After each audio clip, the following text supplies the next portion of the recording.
Well, President-elect Donald Trump has indicated that once in office, he plans on ending the consumer tax credit for electric vehicle purchases. So under President Biden's signature Inflation Reduction Act, buyers qualify for a clean vehicle tax credit of $7,500 for a new electric vehicle and up to $4,000 for a used one. Policy also applies to lease vehicles.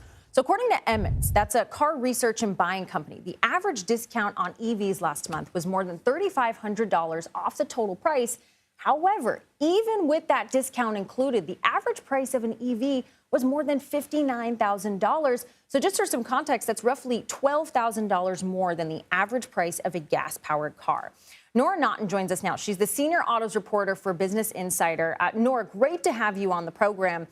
With the potential of that tax credit disappearing, should someone who's maybe thinking about buying or leasing an EV consider accelerating that timeline? Yeah, right now is really your last chance to get a good deal on an EV. And it's not just because that these tax credits are potentially in danger.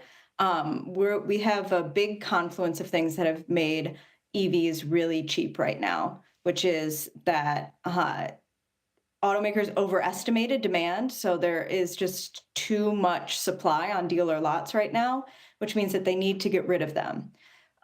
So there have been lots of discounts all year long, even before Trump was elected in November. That's ramped up now that we're heading towards the end of the year. And next year, the automakers will be enacting new production plans that pull back on some of that overproduction and bring things a little bit more in line with demand. And then that is going to make some of those deals we've seen go away. But right now is sort of the last chance for these like really once in a lifetime deals, particularly when it comes to leasing. You can really get quite a good deal Yeah. on an electric vehicle right now. Well, Nora, you mentioned the demand piece, that these companies overestimated demand. And so I kind of want to push you on one piece here, because one of the biggest worries that drivers have about EVs is charging, right? Many parts of the country, they need charging infrastructure still to be built out. And so if the new administration plans to deprioritize this green transition, if you will, do you think there's a concern that we wouldn't see that necessary investment in charging?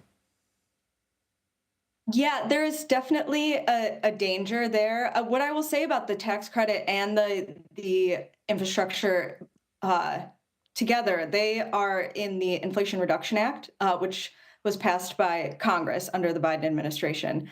It would take an act of Congress to repeal those things. So that's not to say that Trump won't try to make that happen, but it's not like he can get into office and turn this off Yeah. immediately.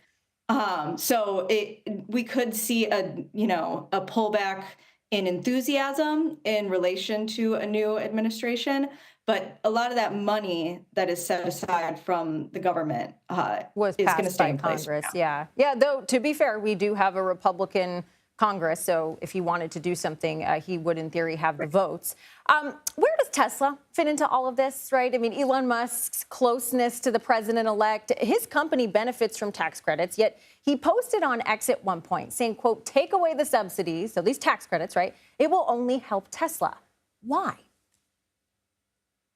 You know, I'm not sure. And I think a lot of the auto industry is trying to figure that out too.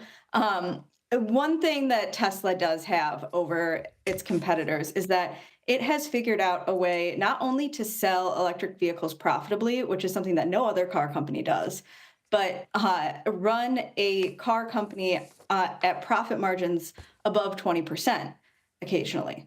So that's a lot of profit margin for him to deal with. That's given him the space to control the pricing in the EV market for the last couple of years.